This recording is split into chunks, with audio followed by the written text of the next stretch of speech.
So when you say this is the Arabic language, really what you're saying is you're speaking in a language that leaves no doubt about what was intended. Right?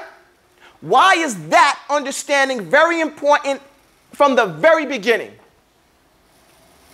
Come on, people. This is not like high school. This is university level. You're supposed to take this information. Intelligence is imagination. What is intelligence? Imagination. Imagination runs unrestricted in children, right? But as they become adults, they control it, right? The imagination is the ability to see something that is not there, right? And to use your mind to say, if it were there, what could it possibly do? And then go through the motions with that. And as an adult, this is called intellectual prowess, intellect. Because now you use that, you focus that. As a child, it runs unrestricted, right? As an adult, he controls it and he focuses, just like daydreaming. Adults should never daydream. Why? Because children daydream and they let their imagination run away with them. We say that. An adult doesn't allow his imagination to run away. He controls it. And what does he do? He uses that same quality to reflect. So instead of daydreaming, he controls his daydream and he says, I want to reflect on this issue. And then he uses that quality, that imaginative quality, that intellect, to process that information and to control it. What if I do this? What if I do? Make choices and things like that. So that's what the intellect should have gone to in those stages to get to where we are now. Now I'm saying, why is it important for us as a first principle to define the word Arab and define language and then put them two together and say we define in the Arabic language, and after saying that this means it's a language that leaves no doubt about what's being said, makes a point crystal clear, and then we say this is favored, Allah favored this language and sent it down with it, the Quran. Why is that point important? So we can now understand the point with the Quran. The Quran is what? The speech of Allah. It's the speech of Allah. It's not created. But what is it? It's the last revelation. What happened to the previous revelations? Put everything in its context, people. They got what? Distorted. So the language got distorted, right? It was not preserved. People were able to take a statement in other languages and twist them in a way to mean other than what Allah intended. So then what did Allah do? With the last revelation, what did Allah do? He put it in a language that would leave no doubt about what was being intended. So that we would have no excuse. We couldn't say we didn't understand. And Allah says, إِنَّا أَنزَلْنَا الْقُرْآنًا عَرَبِيًّا لَعَلَّكُمْ تَعْقِلُونَ. We sent down, what does Quran mean again? Guys, hesitation kills. It shows you. What does the word dull mean in English? What does it mean? Dull, you're not sharp. It means that you're not paying attention. I said the talibul ilm is like a church mouse. He's always wary about what's going on. He's listening. He's not, that's why we say al-bitna yudhib al-fitna, that the full stomach makes the intellect go away. So you come to class ready to learn. You don't eat too much. You sleep before. You get you a Red Bull or whatever those things, coffee, and you come ready and alive.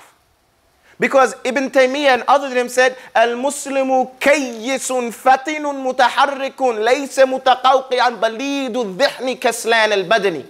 The Muslim is kayyisun, he's slick. Fatinun mutaharrikun, he thinks and he moves intelligently. Laysa mutaqawqi'an, he's not like a snail. And the snail, from two expressions, the snail not only moves slow, but he got his whole house, his whole life on his back. So people got all this stuff, they got it, you know, they got to have this, I got to have that, I can't get, you remember that, the guy, the jerk? And he said, I'm not going to go except I'll take this. And then I'm going to take this, no, and he had all these things. He's so heavy on the earth because he can't do without things. So the Muslim, he's not like that, you know. Balidu dhihni, dull-witted, stupid-minded. Kaslan al-badani, lazy-bodied.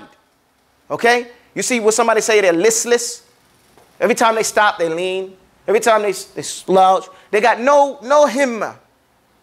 No himma is character or importance to themselves. So don't be slow. Pay attention and learn these points or you miss the whole issue. Okay? You miss the issue to be alive like that. So, Allah sent the Quran down in Arabic, and the word Quran means what? A recital or reading. So when the statement says, Inna anzalna Qur'anan, the fact is that we sent down a recital, Arabiyan, and a recital that leaves no doubt about what it intends, what it means. La'allakum, perhaps so that you all can, ta'qilun, get an intellect. Y'all can think properly. Right? This is what it means.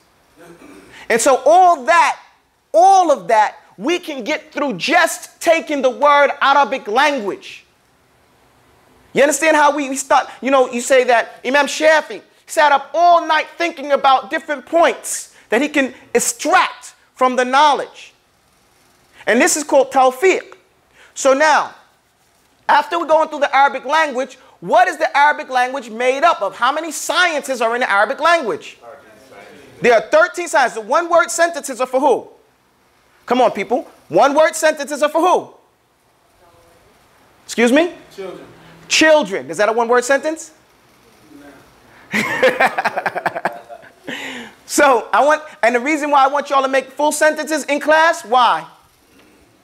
Why is it that I ask you all to, and try to beat you up if you don't give me more than a one-word sentence? So when we explain it to someone, we can explain it properly. Right, so you get in the habit of expressing the full thought. Okay, you get in this habit. Don't assume that the person you're speaking to understands what you're talking about. That's an assumption that a teacher cannot make. Okay? So you get in a habit, and then you don't have to think about what the expression is. You've already practiced expressing it over and over again. And if you get it wrong, you know you're going to get corrected.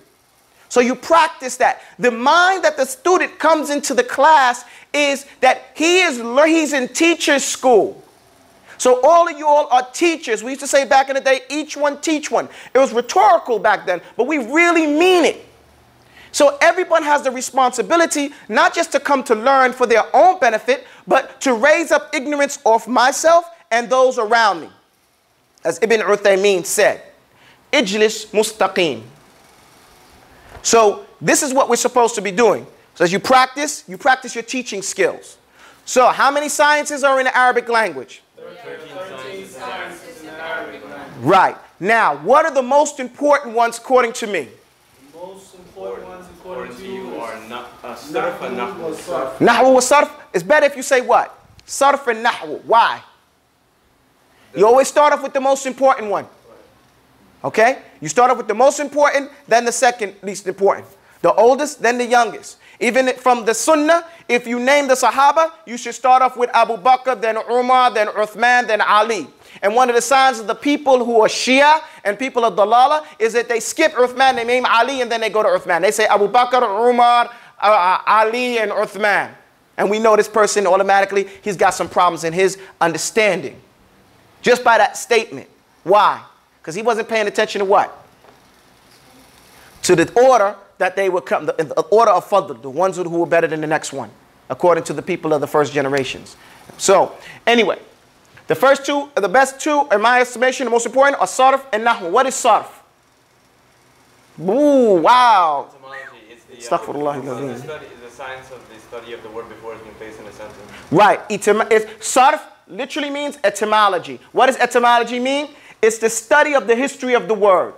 That's what it means in the Greek, Latin, American style. But according to us, when we say etymology, it's the science through which we learn what? How to recognize a word through its shape, right? The shape of the word, before entering that word into a what? Sentence. And it also includes knowing the word by its root letters. Right? How many roots does a word have normally? 3. What? Words have 3. Normally, words have a 3-letter roots. Okay? Normally, words have a 3-letter roots, but there are some words that have a 4-letter root. That's it. Aslan. Anything else is ziyada.